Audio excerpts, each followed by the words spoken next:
পণ্ডিত মশাইয়ের হাঁসের বাচ্চা। এক গ্রামে ছিলেন এক পণ্ডিত মশাই।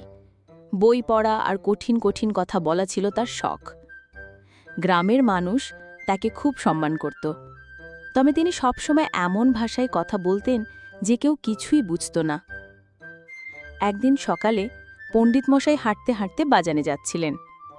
হঠাৎ রাস্তায় দেখেন এক লোক একটা হাঁস কিনে নিয়ে যাচ্ছে। হাঁসটা ডানা ঝাপটাচ্ছে, কিচিরমিচির করছে।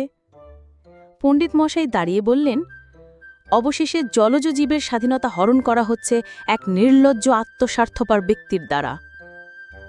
লোকটা হাঁসটা ধরে থেমে গেল, বলল, পণ্ডিত মশাই, একটু সহজ করে বললে ভালো হতো।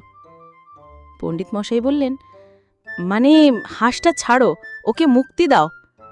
লোকটা একটু হেসে বলল, মুক্তি দেব? হাঁসটা কিনেছি 10 টাকায়। পণ্ডিত মশাই ভাবলেন, বড় পণ্ডিত হয়েছি, একটা হাঁসও ছাড়াতে পারি না। তিনি নিজের পকেট থেকে 10 টাকা বের করে হাঁসটা কিনে বললেন, এবার আমি হাঁসের পিতা। হাঁসটা পণ্ডিত মশাইয়ের পেছনে পেছনে হাঁটতে লাগল।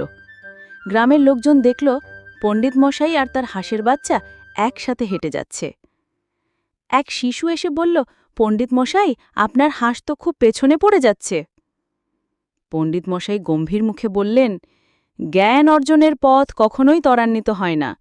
হাঁসটি ধীরে ধীরে চলেই আমার মতো পণ্ডিত হবে। সবাই হেসে লুটুপুটি খেতে লাগল।